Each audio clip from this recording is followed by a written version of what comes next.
have Insect Rika good stuff for you today. Tenpai Dragons are back at it again. Some interesting little fusion developments and Cyber Dark with Makanko?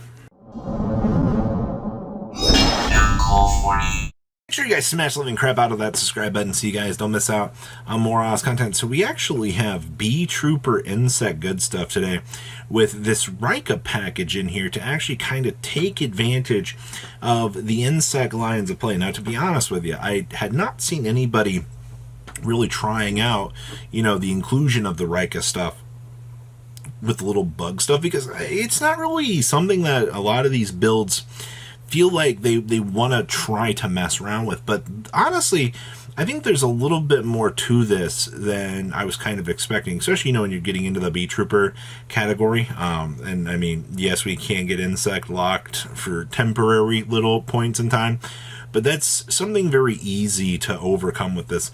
We also do have, yes, we were able to instant fusion out the Cruel Centarnus, an ultimate great insect here, actually being one of those really cool cards that we can interact with in the deck to be able to beam out. But outside of that, I mean, most of your entire main deck here, besides the inclusion of your 5-6 Rika cards in here, relatively easy access and already exist. And then, a little bit of the new extra deck stuff. So if you're looking at something kind of mess around with out here, and we're also playing a mini crawler package in here as well, I think this card is actually pretty good. Crawler Soma gets a lot of dislike by the community, but I think that this card does have some merits for what it wants to actually do. So good stuff to actually see insects doing well here. Now, we have Tenpai Dragon Link. I was waiting to see somebody actually open up the door out here and try the Tenpai Dragons with a chance to kind of actually see what we could actually be able to do here. Now, I mean, this gives the deck a going second option. The Manor is an insane card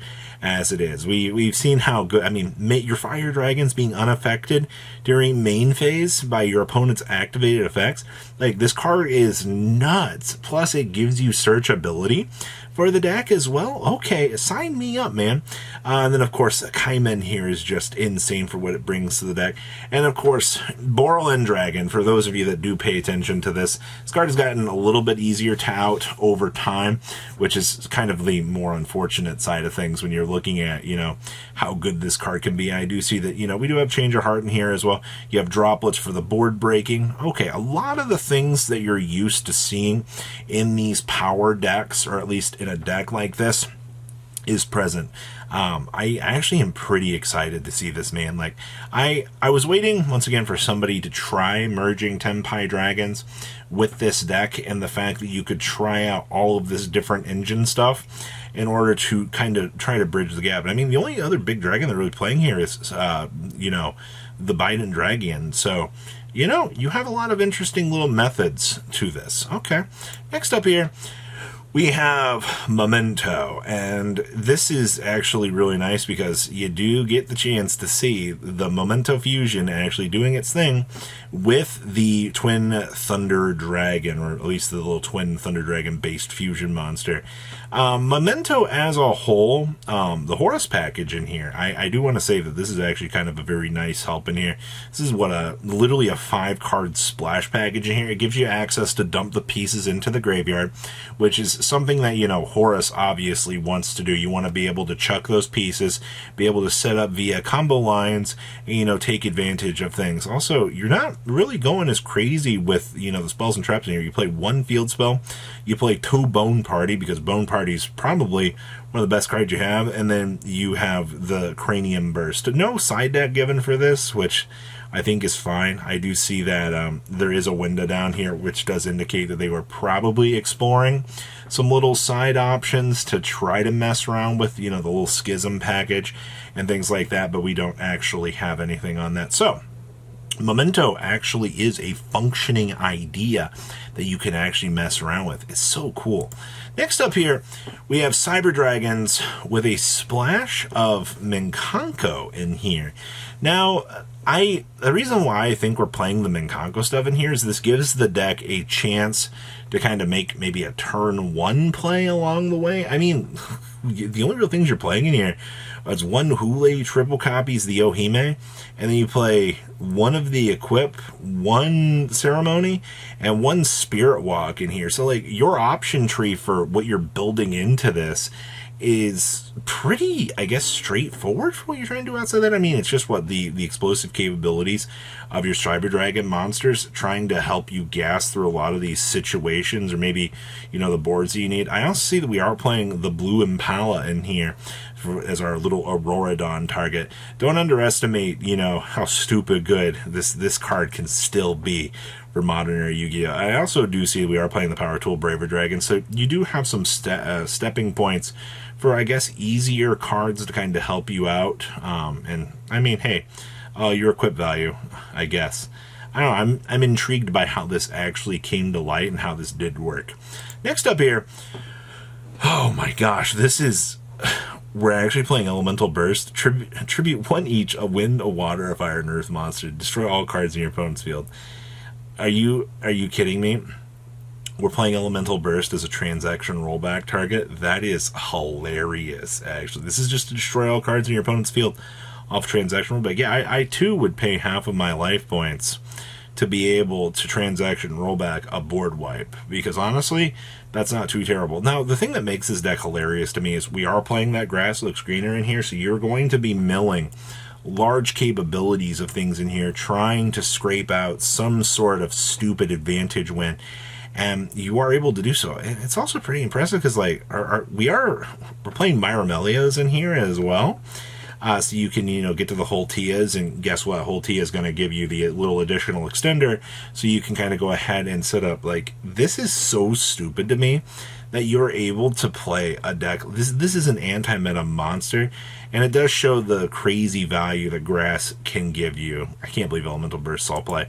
Next up here is the Melodious. Okay, I've been enjoying a lot of the concepts that we've been seeing out here with this deck, but we're also playing this with Valmonica as well. So you have a lot of, I'm going to say, like, conflicting pendulum scales, it feels like, in this deck. But this deck, I feel like, can overcome that. This is also really cool, because this is something that we saw Valence actually doing, where you're able to, you know, make the Gallant Granite, you're able to search for the Fossil Dynapachycephalo, and then at the end of your combo, you're able to set up this very strong interruptible monster. Well, I can't really see interruptible. You put this roadblock in front of your opponent, and your opponent is expected to deal with this. We're also playing a copy of Astrograph Sorcerer here, since we're doing all this little pendulum stuff along the way.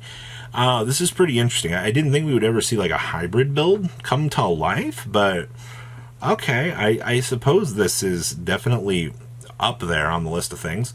Next up here we have Generator. Now, this is probably the most normalized deck that I have seen out of everything this week, because standard Generator, I mean, okay, yeah, we're playing the Horus package. That might feel a little bit off for some people, but I mean, like, it's free link climbing. I mean, you can get to Selene for this and, you know, be able to capitalize depending on the matchup, but Horus cards for spot removal options are pretty strong. You're also not doing, like, runic shenanigans like we've seen in the past. I will say that a lot of the runic stuff can help out here, but actual generator cards, being able to set up and do generator things. Also, you know, those tokens that you get off of boss stage are kind of free fodder to do whatever you really need to do with. So, am I surprised to see that a build like this did well? No, actually, I'm pretty impressed.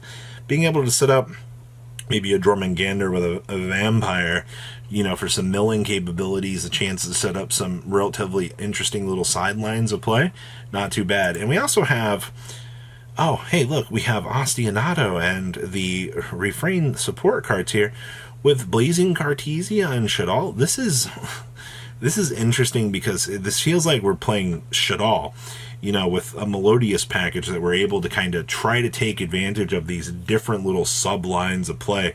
You do see that we do have Italy in here as well for the Ogre, the Gamma. This is interesting. Okay, Ostionato is a very, very good card, but, you know, putting up Winda and Construct can still be devastating in the year 2024. Take a moment to appreciate, you know, the craziness that's kind of unfolding with these sorts of decks. So, I know there was a lot in this video, but there are a lot of stupid, crazy ideas that are kind of coming to fruition right now. And that's honestly what we want to see. So please, comment down below to what you guys think. I'll see your beautiful faces back here later in the day, guys. Peace out. Patrons, thank you.